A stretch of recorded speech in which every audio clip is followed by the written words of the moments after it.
नमस्कार स्टूडेंट्स। हमने हिंदी में लास्ट वीडियो में चैप्टर 11 पढ़ा। एक यात्रा यह भी, जिसका पार्ट 1 हमने पढ़ा। आज हम पार्ट 2 पढ़ेंगे। लास्ट वीडियो में हमने क्या पढ़ा कि लेखक को एक रिक्शा वाला मिल जाता है जो उनको एक जगह से दूसरी जगह ले जाता है और दूसरे दिन फिर घुमाने के लिए भी ले जाने के लिए तैयार हो जाता है। फिर वो सब घूमने जाते हैं एक स्थान से दूसरी जगह। वो पूरा दिन उनको घुमाता है। अब आगे क्या होता है वो आज पढ़ेंगे। दूसरे दिन घूमने का कार्य उन्होंने शुरू कर दिया। वह बहुत प्रेम से एक स्थान से दूसरे स्थान वो दिखाता गया। फिर वो मुझे बाबूजी और पत्नी को अम्मा नाम से संबोधित करता रहा। घूम घुमा कर होटल पर लौटे तो चाय पीने के लिए उसे भी कमरे में बुला लिया। वो बहुत संकोच के साथ आया। चाय पान के साथ हमारी पारिवारिक वार्ता शुरू हो गई। पत्नी ने पूछा, बेटे तुम ग्वालियर के हो? क्या हुआ? पूरा दिन घूमे, एक दूसरे के साथ बातचीत की, फिर उसमें अच्छी सी जान पहचान हो जाती है। और जो रिक्शा वाला था ना, वो लेखक को बाबूजी और उनकी पत्नी को अम्मा के नाम से संबोधित करता था। उनको लेखक को बाबूजी कहता था और उनकी पत्नी को अम्मा कहता था। फिर घुमाने का कार्यक्रम पूरा दिन पूरा हो जाता है। फिर वो लेखक को छोड़ने के लिए होटल तक आता है। तो लेखक और उनकी पत्नी ने उस रिक्शा वाले को कहा कि चाय पीने के लिए मतलब उसके रूम में बुलाते हैं ऐसे। फिर ऐसे चाय पीते पीते परिवार की बातें होती है और बातों ही बातों में लेखक की पत्नी उनसे पूछती है कि तुम क्या ग्वालियर के हो? ऐसे। नहीं अम्मा, मैं मूलतः आगरा का हूँ, यहाँ आना पड़ गया। उस रिक्शा वाले ने कहा कि मैं तो मेरा मूल गांव, मतलब जो मेरा मेन गांव है वो आगरा है, मुझे यहाँ आना पड़ा। हमें लगा कि यह कहते कहते कुछ भर आया है, इसलिए चुप रहे। लेकिन वह स्वयं बोलने लगा, आगरा में अपना घर है, माँ बाप तो बचपन में ही गुजर गए, बड़े भाई ने मेरी परवरिश की, भाई वकील है, मैं भी बीए पास हूँ, कोई नौकरी खोज रहा था कि। लेखक क्या कहते हैं कि बातें करते करते ऐसा लगा कि वो इमोशनल हो गया, भर गया, यानी कि इमोशनल हो गया। फिर थोड़ी देर के लिए सब चुप रहते, लेकिन फिर वो स्वयं ही आगे बोलने लगा कि आगरा में मेरा खुद का घर है, मेरे बचपन में ही मेरे माँ बाप की मृत्यु हो गई, बड़े भाई ने उसकी परवरिश की थी। उसका भाई वकील था और वो खुद भी बीए पास था और नौकरी ढूंढ रहा था कि। अभी स्टॉप हो जाता है, अभी आगे क्या होता है। एक चुप्पी सी छा गई। हमें लगा कि इसके साथ कोई अवांछित घटना घटी है। उसे छेड़ा नहीं, किंतु उसने फिर कहना शुरू किया, मैं नौकरी की तलाश में इधर उधर भटक रहा था। एक दिन भटक कर लौट रहा था कि रास्ते में एक परिचित लड़की मिल गई। बदहवास सी घिघियाती हुई बोली, मोहन मुझे बचा लो। जैसे ही उस रिक्शा वाले ने कहा ना कि नौकरी खोज रहा था कि, तो लेखक और उनकी पत्नी को लगा कि कुछ ऐसा हुआ है। तो शांति एकदम हो गई लेकिन उन्होंने पूछा नहीं। फिर भी उसने सामने से बताया कि एक बार वो नौकरी ढूंढते ढूंढते वापस आ रहा था तो घबराती हुई मुश्किल में पड़ी हुई एक पहचान वाली लड़की उसको मिल गई और उसने उसको बुलाया कि मोहन मुझे बचा लो। ऐसे क्यों, क्या हुआ? मेरे माँ बाप एक अधेड़ के साथ मुझे बेच रहे हैं। मैं कुएं में गिरकर जान दे दूंगी, किंतु उस खुसट अधेड़ के साथ नहीं पढ़ूंगा। अधेड़ मतलब आधी उम्र जिसकी बीत जाती है ना, 50 ईयर्स। 45 से अप जो होती है वो अधेड़ बोलते हैं। तो वो लड़की बोलती है कि मेरे माँ बाप ने मुझे एक ऐसे व्यक्ति के साथ बेचना चाहते हैं। मैं कुएं में मरकर जान देने के लिए तैयार हूँ, लेकिन ऐसे आदमी के साथ मैं शादी नहीं करूँगी। मैं बहुत असमंजस में पड़ गया, मतलब कंफ्यूज हो गया। वो कौन? तो रिक्शा वाला। क्या करूं? कर भी क्या सकता हूं? मुझे लगा कि स्टेशन चलना चाहिए। वहां से उसे ले गया और थानेदार से हकीकत बयान की। वे कुछ देर सोचते रहे कि क्या किया जा सकता है। हाँ, फिर वो रिक्शा वाला असमंजस में पड़ गया कि अभी मुझे क्या करना चाहिए।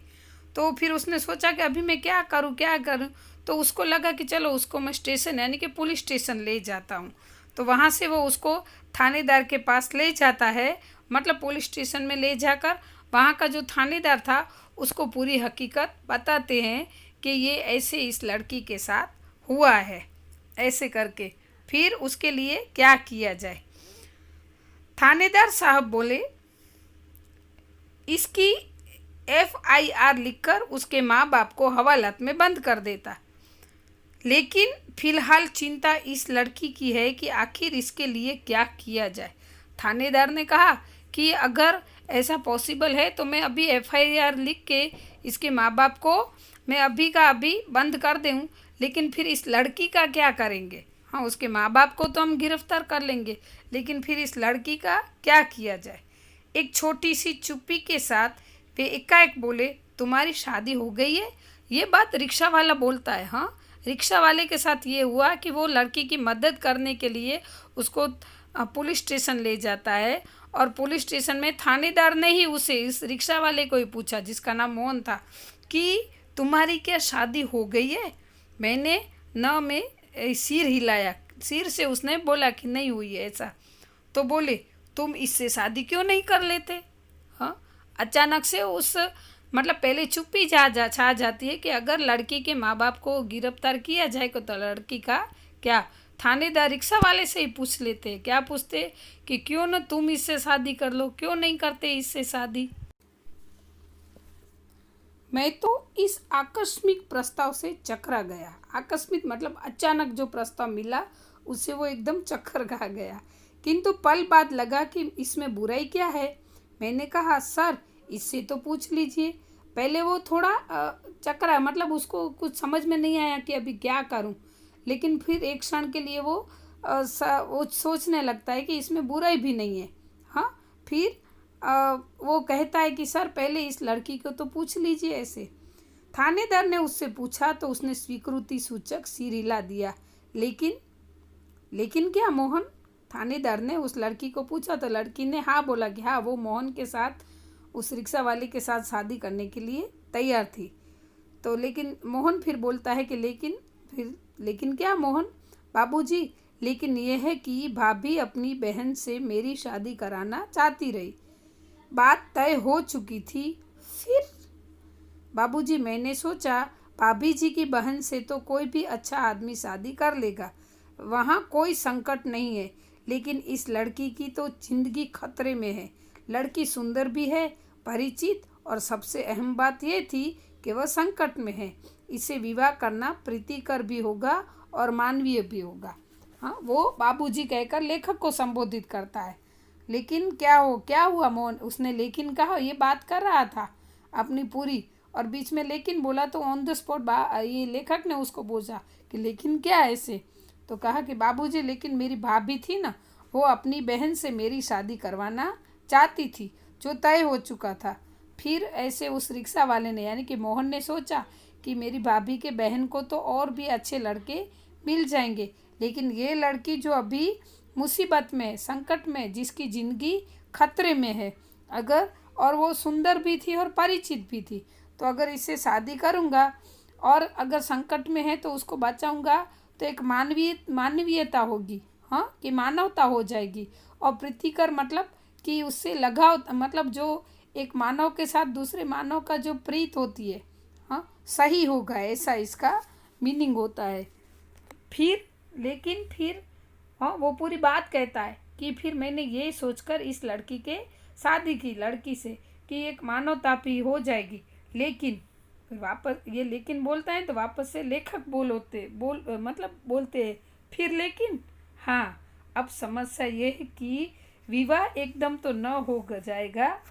यदि लड़की घर गई तो फिर वही बेच दिए जाने का संकट था कि ऑन द स्पॉट तो शादी पॉसिबल नहीं थी, और उन्होंने सोचा कि अगर लड़की को घर भेजेंगे तो फिर वापस से उसके माँ बाप उसको बेच देंगे।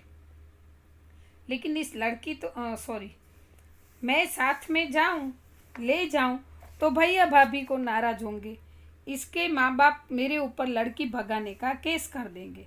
जब मैंने थानेदार के सामने ये समस्या रखी तो वे बोले, कुछ दिन के लिए इसे नारी निकेतन में रखवा देता हूँ, लड़की से माँ बाप के खिलाफ शिकायत लिखवा कर रख देता हूँ। हाँ, फिर वो अपनी बात प्रकट करते हुए कहता था कि फिर के मैंने सोचा कि अगर इस लड़की को मैं अपने साथ ले जाऊंगा तो भाई भाभी नाराज हो जाएंगे और उसके माँ बाप भी लड़की को भगाने का आक्षेप लगाएंगे।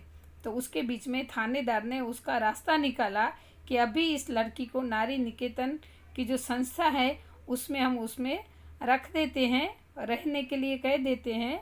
फिर उसके माँ बाप के खिलाफ रिपोर्ट लिख कर रखे थे। 15 दिन बाद उन्होंने मंदिर में उससे मेरी शादी करवा दी। मतलब उस थानेदार ने ही 15 दिन के बाद लड़की के साथ मोहन रिक्शा वाले की शादी करा दी। मैंने कहा, मोहन, ऐसे थानेदार कहाँ होते हैं? मुझे तो इस पटना पर विश्वास ही नहीं हो रहा है। लगता है कथा सुन रहा हूँ। आप सही कह रहे हैं बाबूजी, लेकिन यह थानेदार कवि भी है। कवि सम्मेलनों में कविताएं पढ़ता है और इसकी कविताएं मानवीय संवेदना से भरी हुई होती है। क्या है? फिर लेखक इसे कहते हैं कि ऐसा थानेदार तो मैंने पहली बार देखा। मतलब मैंने कभी ऐसा नहीं सुना कि किसी थानेदार ने ऐसे शादी कराई। ये ऐसा लगता है कि कोई स्टोरी सुन रहा हूँ। तो मोहन कहता कि सही है कि बाबूजी ये कवि, क्योंकि ये कवि थे। हाँ, और कवि सम्मेलनों में कविताएं भी पढ़ी है और वो संवेदना से भरी हुई थी। मतलब कवि का वो थानेदार का हृदय कवि हृदय था। वो इमोशन से जुड़े हुए थे, तो इसलिए वो मानवता को पहचानते थे। हाँ, तब ठीक है भाई, हर क्षेत्र में कोई न कोई मसीहा दिखाई ही पड़ता है। हाँ, तब वही मेरे भाई भाभी मुझसे खफा हो गए और हमें घर से निकाल दिया। और मैंने, क्योंकि उनकी साली से उसने शादी नहीं की, हाँ, फिर वो थानेदार ने उसके साथ शादी करा के लड़की के साथ। तो ये रिक्शा वाला जो मोहन था वो अपने घर जाता है, लेकिन भाई भाभी उससे नाराज़ हो जाते, क्योंकि भाभी ने अपनी बहन को प्रॉमिस कर दी थी, या तो अपने माँ बाप को प्रॉमिस कर दी थी कि उसके देवर की शादी बहन से ही करवाएंगे। फिर ये नहीं हुआ, इसलिए उसके भाई भाभी उससे नाराज़ हो जाते हैं। हाँ, और उनको घर से निकाल देते हैं। तो स्टूडेंट, ये अच्छी सी स्टोरी है और भी एक पार्ट इसका बाकी है जो हम नेक्स्ट वीडियो में पढ़ेंगे। ये वीडियो यहाँ पे अभी कंप्लीट होता है। अस्तु।